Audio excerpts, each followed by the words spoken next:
hiwaga ng palaspas. Ito yung may hiwagang palaspas na ginagamit sa gamutan ng kulam, barang. Yung mga sugat-sugat po, alam nyo ba, na itong palaspas na ito pala, na matagal na nakasabit sa ating mga likod ng pinto at sa mga kainan, sa mga lamesa, sa tapat na lamesa, ay magaling palang gamutan sa mga nababarang, mga sugat-sugat po. Ito, tara, pag-usapan natin. Tara, let's go!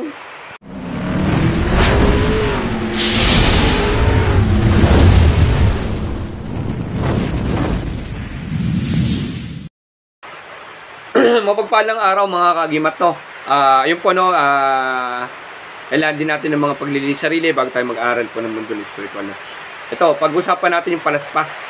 Paano ba nagagamit ng palaspas sa mga nakukuram at lalo yung mga nababarang? Kung wala kayo ibang kakayahan, pwede nyo magamit to. Kung bago lang nagmumundo sa mundo spiritual, kailangan nyo po na matututunan din po to. Ito po yung mga sinauna po. Pero magagaling pa. Hanggang ngayon ay magagaling pa na hindi kayanin ng basta-basta po. Paano ba itong palaspas ginagamit sa mga nakukulam at nababarang? Hindi lang po yan, pati yung mga sakit po na mga kulebra. Ito po yung ginagamit din po. Ginagamit din po ito sa mga nakukulebra. Okay, kung wala kayong luyang dilaw, ito po ginagamit. Paano ba to gamitin? Yan. Okay. Ito po, bago nyo po siya, kailangan po natin kumuha ng ganito. Kung konti lang sugat ng barang, ito po marami na po ito, isang ganito. Kailangan po ito, bago nyo po gupitin o putulin, hingi muna kayo ng basbas sa tatlong persona, ang Diyos Ama, Diyos Anak, Diyos Espiritu Santo.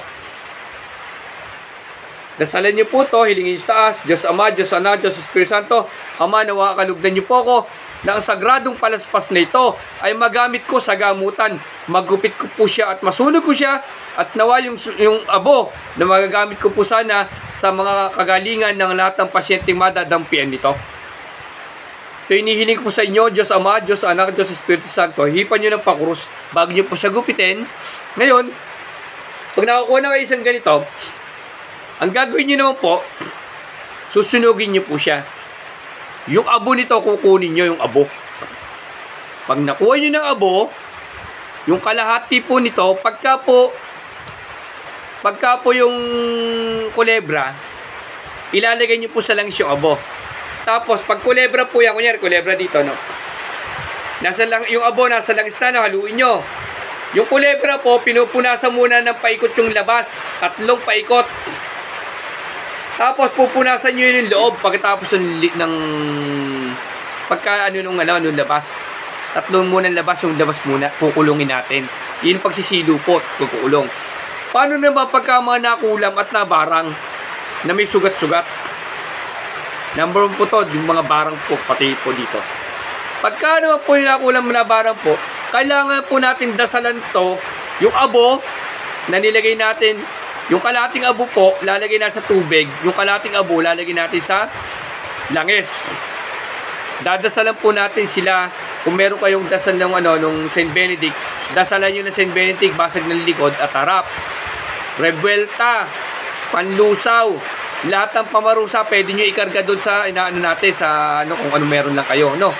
Lahat ng pamarusa doon, ng mga kulang barang. Idadasal nyo po doon. Yung may abo na nasa tubig, iniinom po ng pasyente.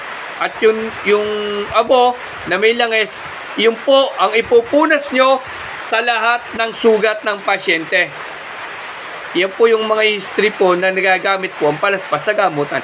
Hindi lang po siya nakadisplay sa ating bahay.